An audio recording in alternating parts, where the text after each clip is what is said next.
Good morning students. Next property जो हम पढ़ने जा रहे हैं अपने लेक्चर में वो है atomic radius.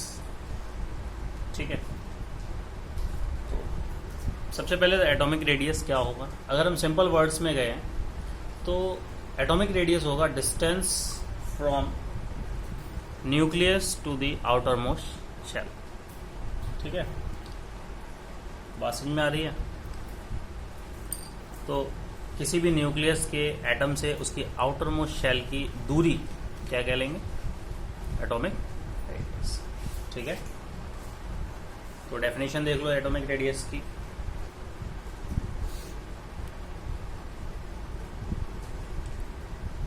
Distance from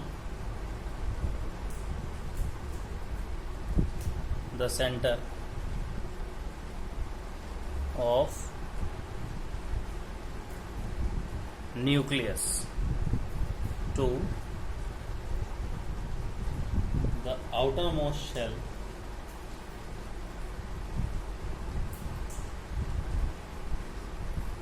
of an atom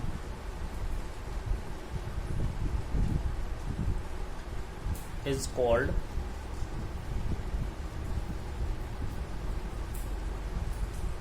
its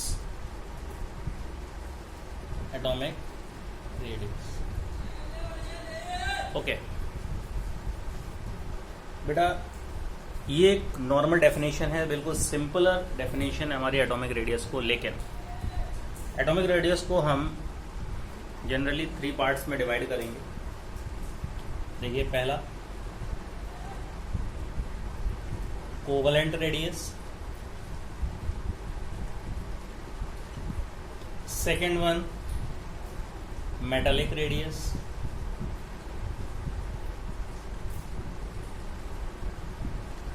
and third है बेटा हमारा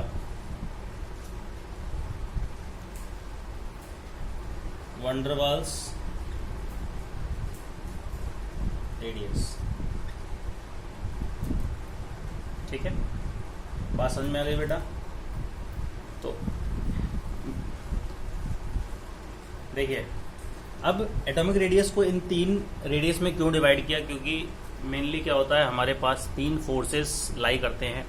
पहला कोवलेंट बॉन्ड, ठीक है, मेटल्स के अंतर्गत कैसे आता है, मेटालिक बॉन्ड। और तीसरा जो हमारा दिया है वंडरवाल्स रेडियस। ठीक है, ये वंडरवाल बॉन्ड किसके बीच में बनता है, ठीक है, ये बेटा मॉलिक्यूल्स के बीच में एग्जिस्ट करता है। ठीक है, मेटल्स के बीच में मेटालिक। ठीक है, ये किसके बीच में लाई करता है, मेटल्स के बीच में।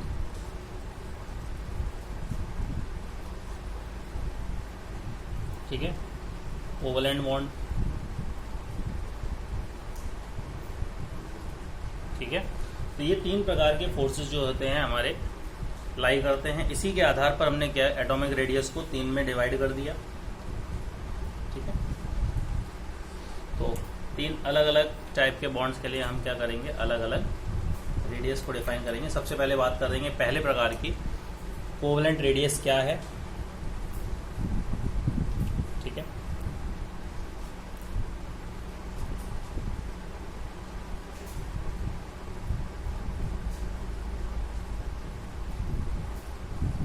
Covalent radius.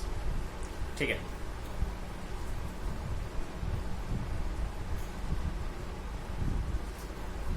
बेटा जब भी कोवलेंट बॉन्ड बनते हैं तो एटम्स जो होते हैं किसी भी पार्टिकुलर एलिमेंट के एक दूसरे को क्या करते हैं, पेनेट्रेट करते हैं। ओके, इस तरह से। ठीक है, ये मान लो x,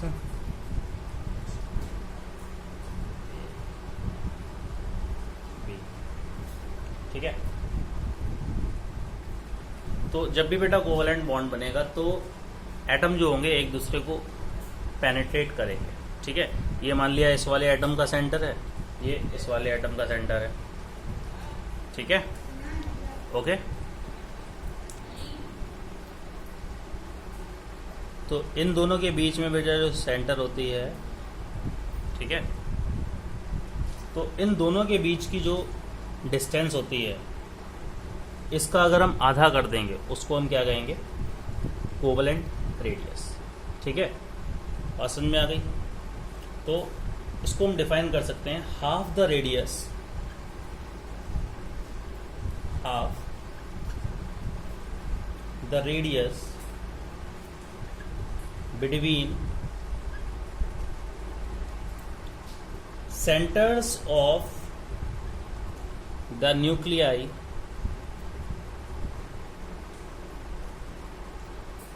of two similar atoms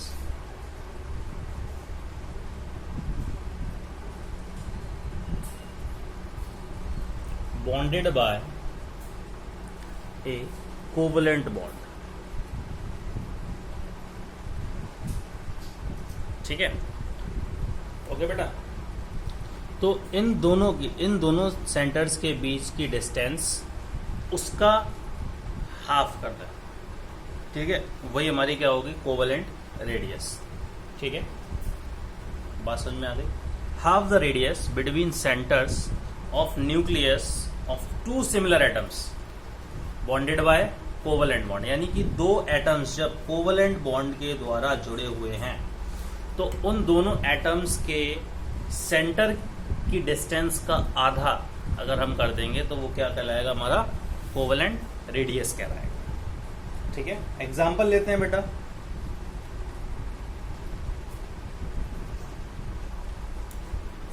हमने दो एटम ले लिया हाइड्रोजन के। ठीक है, तो इन दोनों हाइड्रोजन के बीच में जो डिस्टेंस आती है वो लगभग 74 pm की आती है। ठीक है, तो H2 का कोवलेंट रेडियस क्या हो जाएगा, वो देखिए 74 divided by 2 that is 37 pm। ठीक है, बात समझ में आ गई। तो इसका फॉर्मूला क्या आएगा कोवलेंट रेडियस निकालने का किसी भी का, तो हम क्या करेंगे, मान लो इसका centre A plus B upon तो उसका हाफ। ठीक है, ये कोवलेंट रेडियस। ओके, एक चीज बेटा हमेशा याद रखनी है कि कोवलेंट रेडियस जो होगी वो जनरली नॉन मेटल्स के लिए प्रयोग की जाती है। ठीक है, तो नोट है यहाँ पर,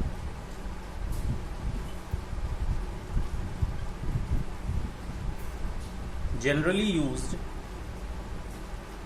फॉर नॉन मेटल्स। ओके, बात में आ गई, पूरा लिख लो, non metals. Second type of radius जो हमारी आती है बेटा वो होती है मेटालिक रेडियस। ओके, देखते हैं मेटालिक रेडियस के बारे में।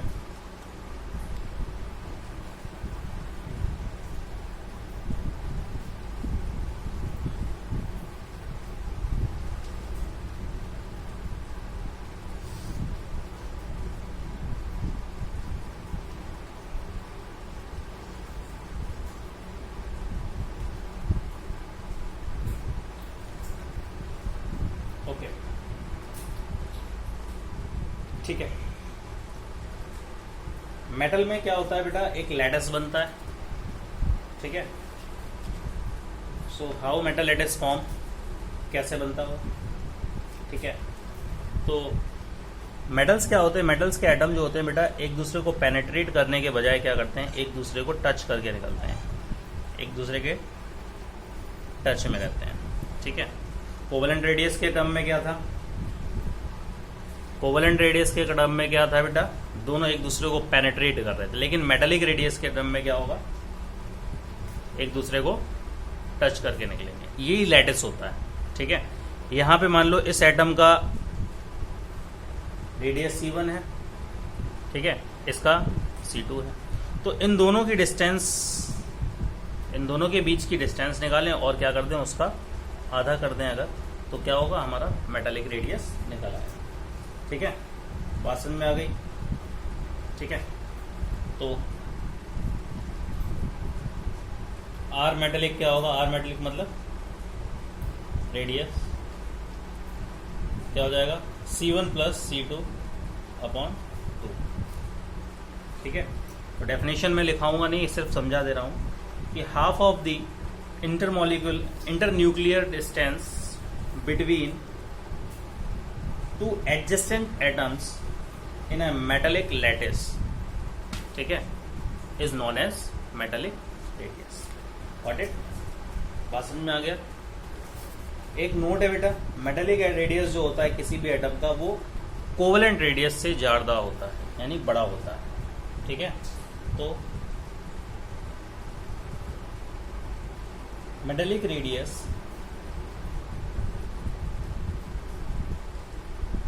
Of an atom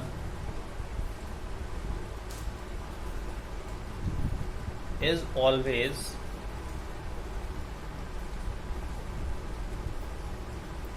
larger than covalent radius, ठीक है। समझ में आ गया? कहने का मतलब क्या है कि मेटल्स जब लैटिस फॉर्म करते हैं तो उन दोनों के बीच की डिस्टेंस का अगर हम हाफ कर देंगे तो क्या मिल जाएगा?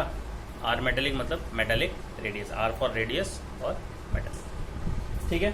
एक चीज़ और बेटा कि मेटालिक रेडियस जो है वो कोवेलेंट रेडियस से हमेशा बड़ी होती है, ठीक है।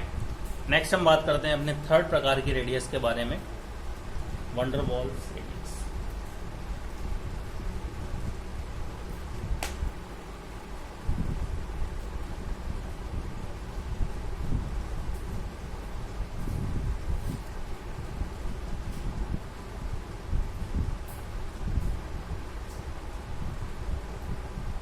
ठीक है, वंडरवॉल्स फोर्स जो होते हैं बेटा वो जनरली क्या होती हैं? मॉलिक्यूल्स के बीच में एग्जिस्ट करती हैं, ठीक है।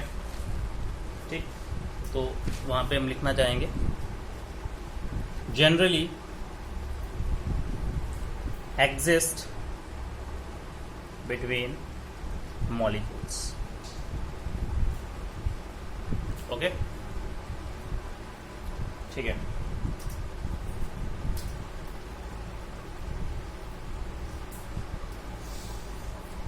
नाउ तो इंटरमॉलिक्यूलर वंडरवॉल रेडियस कैसे निकालेंगे बेटा? क्या होता है अगर हम बात करें, ठीक है, एक मॉलिक्यूल है हमारा, ठीक है, दो कोवेलेंट के बीच में,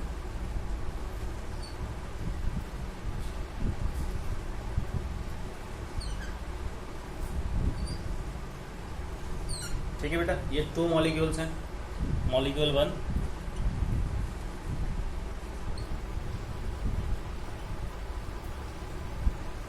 मॉलिक्यूल 2, ओके। तो बेटा वंडरवॉल रेडियस जो होगी वो क्या होगी?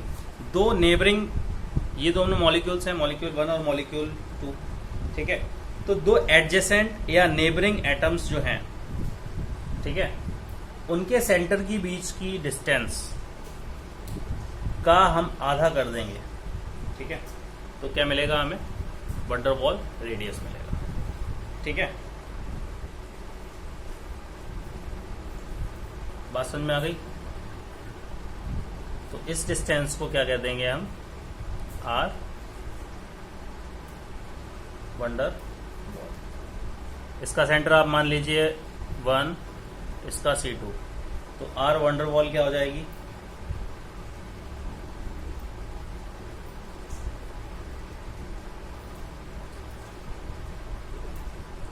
देखिए C1 + C2 अपॉन, ठीक है, सॉरी AB, ओके।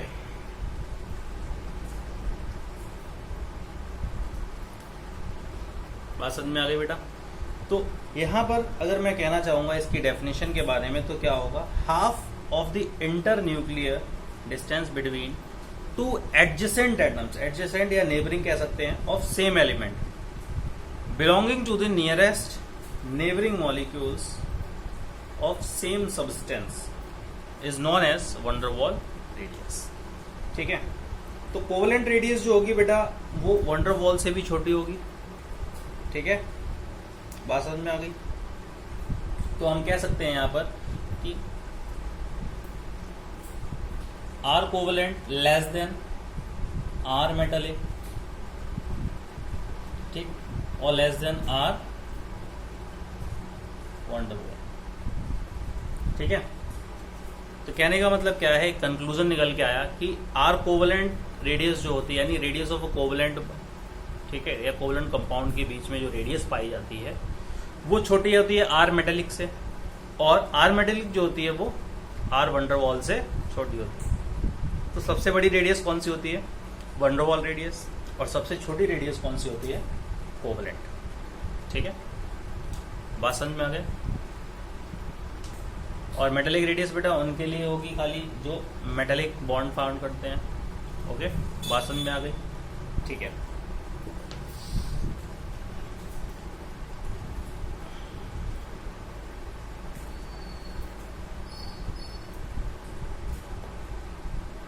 ठीक है, आगे देखते हैं। ठीक है, अब बात करते हैं एटॉमिक रेडियाई में कैसे वेरिएशन देखने को मिलता है। आपको मैंने आपकी रेडियस के बारे में समझा दिया, तीनों रेडियस के बारे में समझा दिया। ठीक है, नेक्स्ट देखते हैं वेरिएशन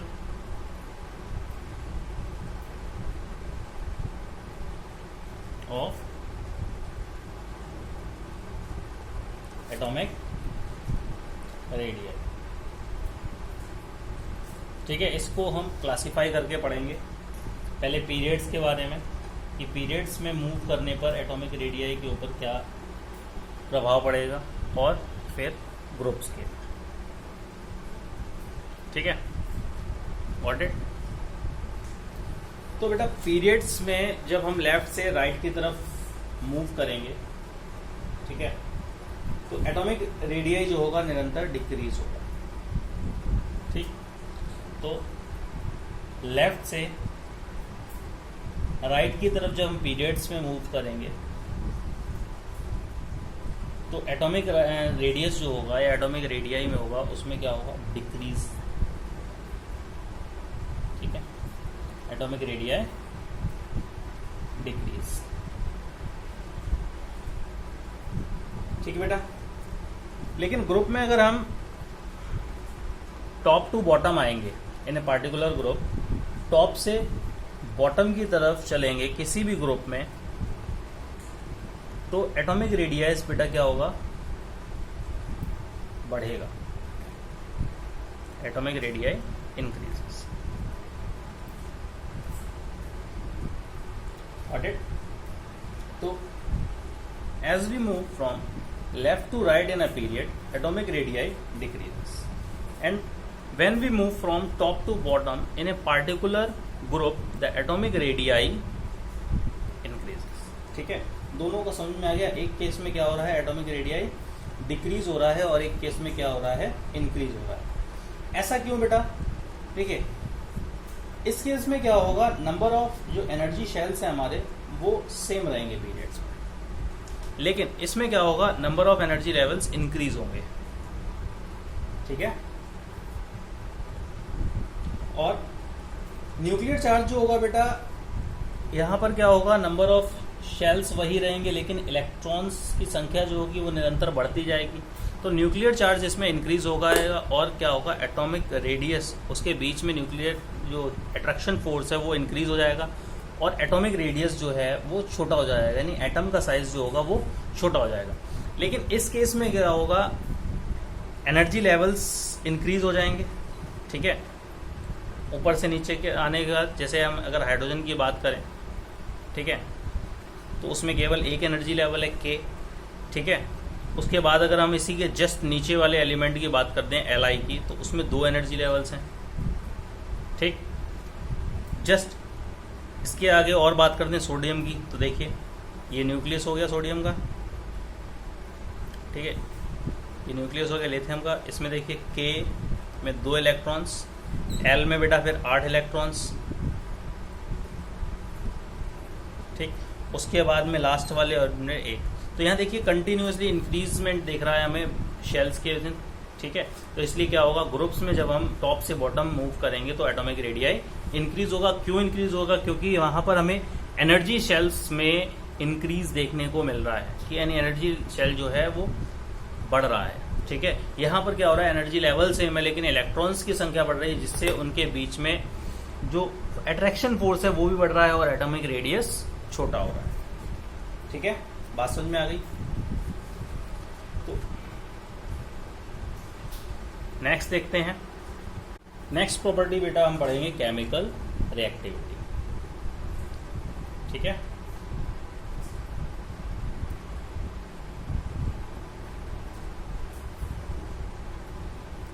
केमिकल रिएक्टिविटी। ओके, देखिए बेटा, जब हम किसी भी पार्टिकुलर पीरियड में लेफ्ट से राइट की तरफ मूव करेंगे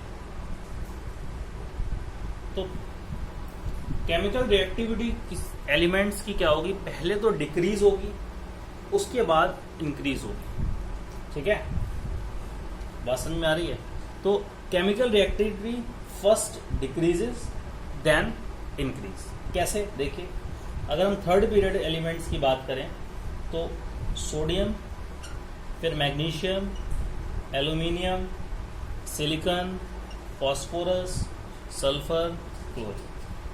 ठीक है, तो सबसे पहले क्या है इसमें, सोडियम मेटल जो है वो सबसे ज़्यादा रिएक्टिव होता है, फिर उसके बाद मैग्नीशियम कम रिएक्टिव होता है, एल्यूमिनियम फिर लेस रिएक्टिव है, सिलिकॉन बेटा कैसा है, केमिकली लेस रिएक्टिव है, उसके बाद फॉस्फोरस इंक्रीज होने लगी यहाँ से। ठीक है, उसके बाद सल्फर और ज़्यादा रिएक्टिव है, और क्लोरीन जो है बेटा वो बहुत ही ज़्यादा रिएक्टिव है। तो इस केस में क्या होगा, सबसे पहले क्या देखने मिलेगा, यहाँ से सिलिकॉन तक हमें केमिकल रिएक्टिविटी में एक मिनट, केमिकल रिएक्टिविटी क्या होगी, सिलिकॉन तक डिक्रीज होगी सबसे पहले। ठीक है, उसके बाद में क्या होगा बेटा, केमिकल रिएक्टिविटी इंक्रीज हो जाएगी। ठीक, पहले क्या होगा, डिक्रीज होगी सिलिकॉन तक, उसके बाद में इंक्रीज हो जाएगी। ठीक है, तो वेरिएशन जो होता है केमिकल रिएक्टिविटी के अंतर्गत वो क्यों होता है, देखिए, अगर हम पहले एलिमेंट के बारे में बात करें सोडियम के, तो इसके पास एक वैलेंस इलेक्ट्रॉन है। ठीक है, 281, कितने वैलेंस इलेक्ट्रॉन है, एक। ठीक, ये क्या करेगा, आसानी से इस इलेक्ट्रॉन को लूज कर देगा। ठीक है, और स्टेबल इनर्ट गैस कॉन्फ़िगरेशन प्राप्त कर लेगा। Got it. सेकेंड एलिमेंट के पास बेटा 2 इलेक्ट्रॉन्स है बैलेंस। ठीक है, ये क्या करेगा, एटम्स को लूज तो करेगा लेकिन इतनी आसानी से नहीं करेगा जितना कि सोडियम ने कर दिया था। ठीक है, तो सोडियम से लेस रिएक्टिव होगा मैग्नीशियम। ऐसे बेटा एल्यूमिनियम के जो वैलेंस इलेक्ट्रॉन है वो 3 है, सिलिकॉन के 4 है। ठीक है, तो एल्यूमिनियम क्या करेगा, 3 इलेक्ट्रॉन्स किसी को दे सकता है, 5 ले नहीं सकता, लेकिन इतनी रेडिली नहीं करेगा लूज जितनी की रेडियस मैग्नीशियम और सोडियम ने कर दिया था। अब बात आती है सिलिकॉन की। ठीक है, सिलिकॉन के वजह से 4 इलेक्ट्रॉन्स है, 4 बैलेंस इलेक्ट्रॉन है। ठीक है, तो ये ना तो 4 किसी को दे सकता है और ना ही 4 ले सकता है, तो ये क्या करेगा, दोनों आपस में साझा करेंगे। उसके बाद में इसके पास 5 इलेक्ट्रॉन्स होते हैं वैलेंस शेल में, यानी कि इसको कितने इलेक्ट्रॉन्स की आवश्यकता है, 3 इलेक्ट्रॉन्स की आवश्यकता है। तो ये क्या करेगा, उन 3 इलेक्ट्रॉन्स को किसी से ले सकता है। ठीक है, यहाँ पर क्या होगा, केमिकल रिएक्टिविटी इंक्रीज होने लगी। और ऐसे ही बेटा इसके पास 6 इलेक्ट्रॉन है, ये 2 इलेक्ट्रॉन्स रेडिली किसी से ले सकता है। और क्लोरीन के पास में 7 वैलेंस इलेक्ट्रॉन है, इसको अगर 1 इलेक्ट्रॉन मिल जाए तो ये क्या करेगा, अपना इनर्ट गैस इलेक्ट्रॉनिक कॉन्फ़िगरेशन प्राप्त कर लेगा। ठीक है, तो यहाँ पर क्या हुआ, देखिए यहाँ पर सबसे पहले क्या हुआ, सोडियम से लेकर सिलिकॉन तक, सोडियम से सिलिकॉन तक केमिकल रिएक्टिविटी में एक गिरावट देखने को मिल रही है। उसके बाद में क्या हो रहा है, केमिकल रिएक्टिविटी इंक्रीज हो रही है। ठीक है, बात समझ में आ गई। ठीक, ओके। अब बेटा बात करते हैं पीरियड्स की। ये तो हो गया, वो सॉरी, ये तो पीरियड्स की हो गया। अब हम बात करते हैं ग्रुप्स की। केमिकल रिएक्टिविटी में ग्रुप के ऊपर क्या प्रभाव पड़ता है। तो बेटा केमिकल रिएक्टिविटी में ग्रुप के ऊपर कोई प्रभाव नहीं पड़ता है, क्योंकि same number of valence electrons पाए जाते हैं। ठीक है, तो इन ग्रुप्स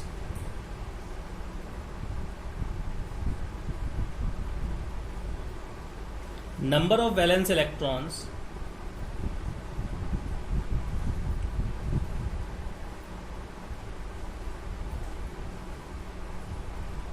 remain same. Therefore,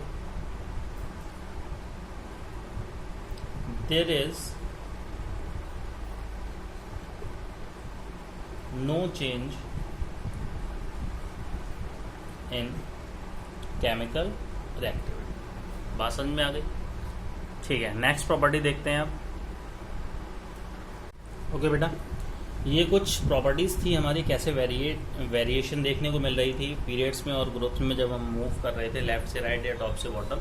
अब हम बात करेंगे एडवांटेज क्या है इस एमपीटी की यानी मॉडर्न पीरियोडिक टेबल की. ठीक है, तो एडवांटेज ऑफ एमपीटी, आज अपना चैप्टर ये फिनिश हो जाएगा. देखिए, एडवांटेज में सबसे पहले अगर हम बात करें तो इसकी जो फंडामेंटल प्रॉपर्टी है मॉडर्न पीरियोडिक टेबल की, जो फंडामेंटल प्रॉपर्टी है वो क्या है? Atomic number. ठीक है, तो पहला एडवांटेज क्या है?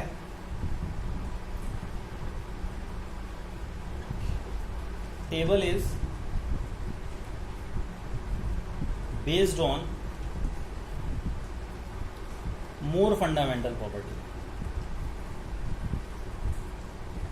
फंडामेंटल प्रॉपर्टी, और वो प्रॉपर्टी क्या है? Atomic number. ठीक है, सेकेंडली अगर हम बात करें तो ये क्या करती है? उन एलिमेंट्स की पोजीशन को कोरिलेट करती है जिनका इलेक्ट्रॉनिक कॉन्फ़िगरेशन जो है वो सेम है. ठीक है, या कोरिलेट करती है सेम इलेक्ट्रॉनिक कॉन्फ़िगरेशन वाले एलिमेंट्स को. ठीक है, तो सेकेंड प्रॉपर्टी क्या है? इट कोरिलेट्स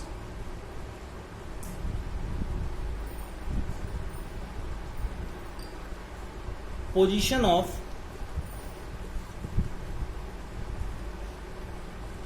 elements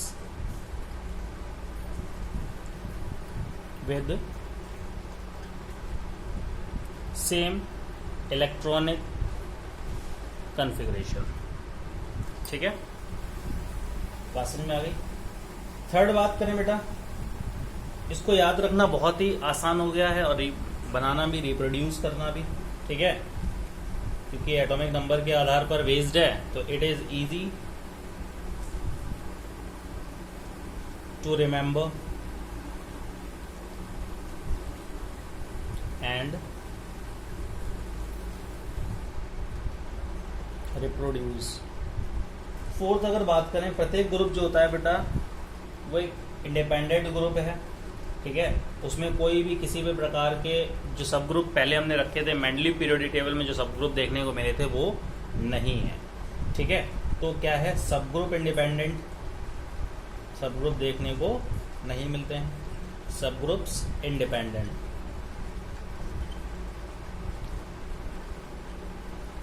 ठीक,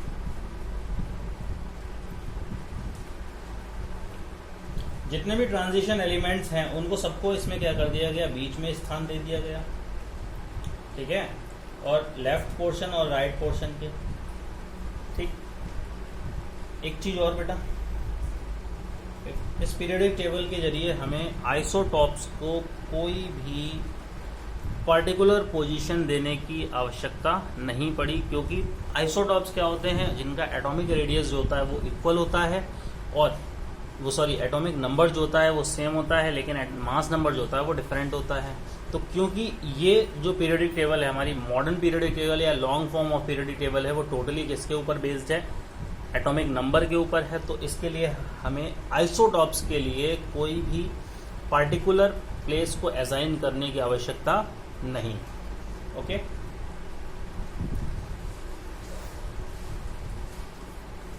जो टेबल है बेटा, इसके जरिए हम मेटल्स और नॉन मेटल्स को टोटली सेपरेट कर चुके हैं. ठीक है, तो टेबल क्या करती है? Totally separates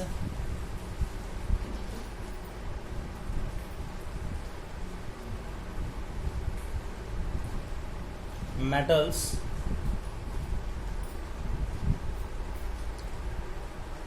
from non metals. ठीक है, नॉन मेटल्स जो है बेटा वो अपर राइट कॉर्नर में अवेलेबल हैं, बताया था पी ब्लॉक में। ठीक है, सिक्स्थ जो एट्थ ग्रुप है मैंडलीफ की जो टेबल में हमने एट्थ ग्रुप दिया था उसको भी एक पार्टिकुलर प्लेस दे दी गई मॉडर्न पीरियोडिक टेबल में। ठीक है, और जितने भी आइसोटॉप्स थे वो मैंने बता दिया, सबको एक ही जगह दे दी गई। तो ये कुछ एडवांटेज थे मॉडर्न पीरियोडिक टेबल के। ठीक है, जिससे ये एमपीटी जो है ज़्यादा सक्सेसफुल हुई। उसके बाद में इसमें भी कुछ, इस मॉडर्न पीरियोडिक टेबल में भी कुछ डिफेक्ट्स देखने को मिले जो अभी तक हमारे सॉल्व नहीं हुए हैं। तो ये बहुत ही इंपॉर्टेंट है कि कौन कौन से डिफेक्ट्स जो हैं आज भी मॉडर्न पीरियोडिक टेबल में अवेलेबल है।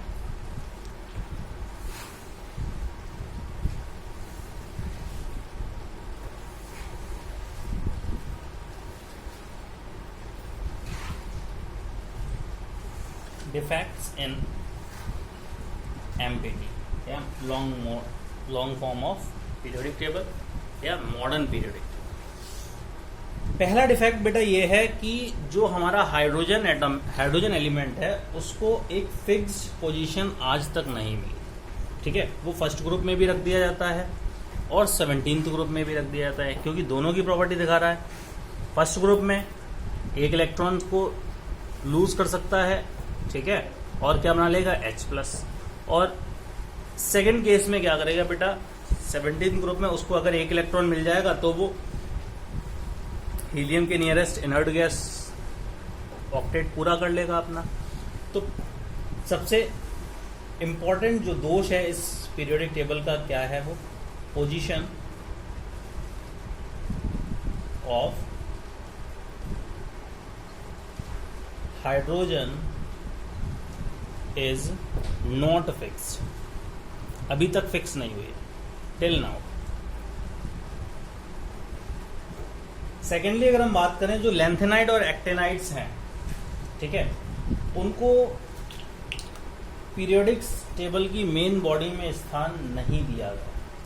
ठीक है, उनको क्या कहाँ रखा गया है, पीरियोडिक टेबल के जस्ट नीचे। ठीक है, तो position of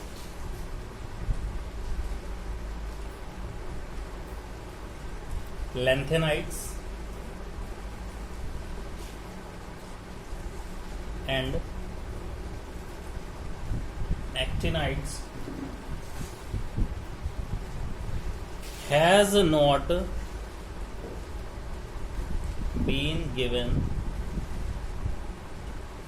inside the main body of periodic table.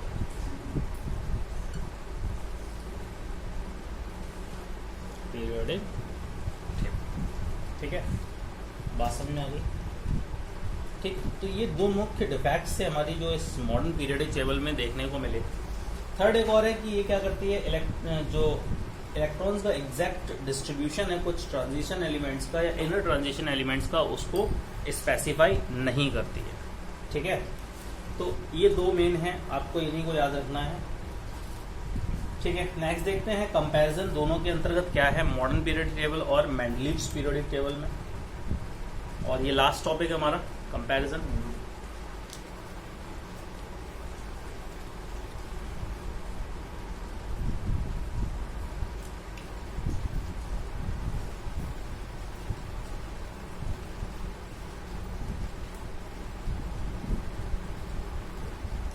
ठीक है, किस किस के बीच में, Mendeleev's periodic table and modern periodic table. ठीक, सबसे पहले तो बेटा जो मेंडलीव हैं उन्होंने क्या किया था, एलिमेंट्स को increasing order of atomic mass के ऊपर, यानी कि एटॉमिक मास के बढ़ते हुए क्रम पे अरेंज किया था। तो इसका जो फंडामेंटल प्रॉपर्टी थी मेंडलीव की पीरियोडिक टेबल की, वो क्या थी, इंक्रीजिंग ऑर्डर ऑफ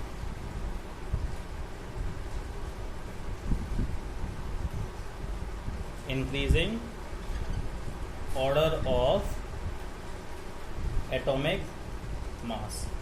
इसकी फंडामेंटल प्रॉपर्टी क्या थी बेटा? वो एटॉमिक नंबर थी। ठीक है, पहला कंपैरिजन क्या है कि मेंडलीव ने क्या किया था, एलिमेंट्स को अपनी पीरियोडिक टेबल में बढ़ते हुए परमाणु भार के आधार पर व्यवस्थित किया था, बल्कि मॉडर्न पीरियोडिक टेबल में क्या हुआ, एलिमेंट्स को बढ़ते हुए एटॉमिक नंबर के आधार पर अरेंज किया गया, व्यवस्थित किया गया। ठीक है, सेकंड बात करें अगर, तो मेंडलीव की जो पीरियोडिक टेबल थी उसमें टोटल 7 ग्रुप्स थे और 6 पीरियड थे। ठीक है, 7 ग्रुप्स एंड 6 पीरियड्स। लेकिन long form of periodic table में 18 ग्रुप्स थे बेटा, यानी एमपीटी में कितने ग्रुप्स देखने को मिले? 18, और 7 पीरियड्स देखने को मिले। ठीक है, तो Mendeleev periodic table consist of 7 groups and 6 periods, while modern periodic table consists of 18 groups and 7 periods. ठीक है, थर्ड कंपैरिजन क्या है? ऐसे एलिमेंट्स बेटा जिनकी सिमिलर प्रॉपर्टीज थी। ठीक है, ऐसे एलिमेंट्स जिनकी प्रॉपर्टीज जो थी वो सिमिलर थी, वो एक के नीचे एक रख दिए गए थे, अंडर वन अनदर। लेकिन एलिमेंट्स जिनके सेम वैलेंस शेल थे, एमपीटी में उनको एक के नीचे एक रखा गया, यानी सेम ग्रुप में रखा गया। तो इनमें क्या था,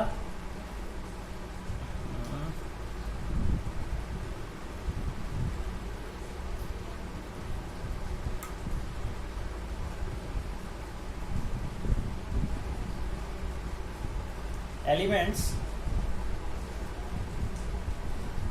having similar properties were placed directly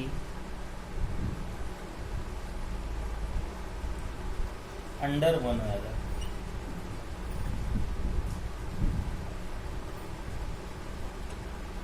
ठीक है, यानी कि एलिमेंट जिनकी सिमिलर प्रॉपर्टीज है उनको एक पार्टिकुलर ग्रुप में एक के नीचे एक रख दिया गया।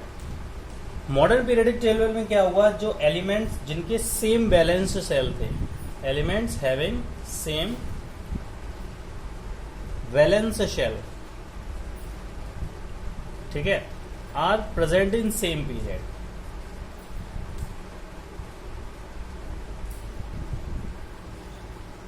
Same period. लेकिन ऐसे एलिमेंट जिनके बैलेंस इलेक्ट्रॉन सेम थे उनको सेम ग्रुप में रख दिया गया।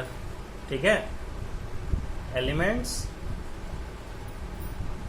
विद सेम बैलेंस इलेक्ट्रॉन्स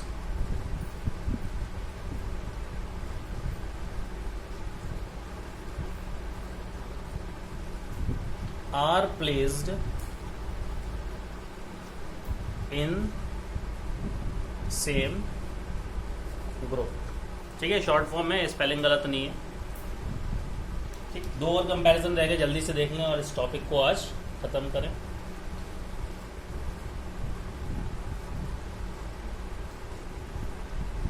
दोनों में ही बेटा हाइड्रोजन के बारे में देखा गया है कि position of hydrogen is not explained. इन्होंने क्या किया था, हाइड्रोजन को की जो स्थिति थी उसको या पोजीशन थी उसको एक्सप्लेन नहीं कर पाया। ठीक है, यानी उसके लिए कोई भी पार्टिकुलर प्लेस जो थी मेंडलीव ने असाइन नहीं कर पाई। तो position of hydrogen is not assigned. लेकिन मॉडर्न पीरियोडिक टेबल में क्या था, एल्कली मेटल से ऊपर हाइड्रोजन को जगह दे दी गई।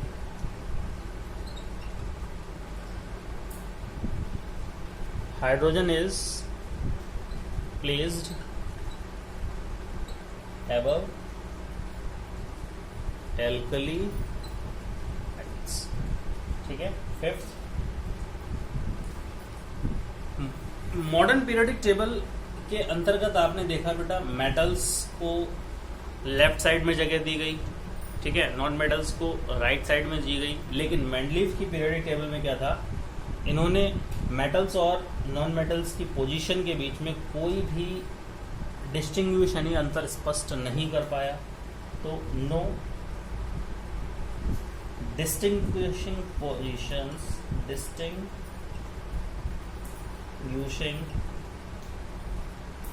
Positions for metals and non metals. लेकिन मॉडर्न पीरियडिक टेबल में देखने को मिला है कि मेटल्स जो हैं वो लेफ्ट साइड में हैं। मेटल्स कहाँ पर हैं? लेफ्ट साइड में पीरियड टेबल के, ठीक। और नॉन मेटल्स जो हैं वो राइट हैंड साइड में अवेलेबल।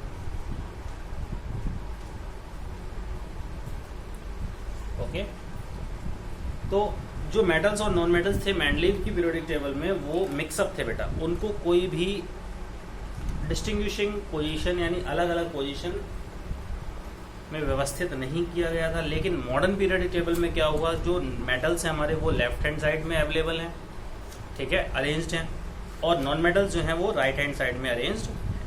ओके, आज ही हमारा चैप्टर कंप्लीट हो रहा है, ठीक है, और कल से हम अपना नया चैप्टर स्टार्ट करेंगे, कार्बन एडिड्स कंपाउंड्स, ठीक है। Thank you.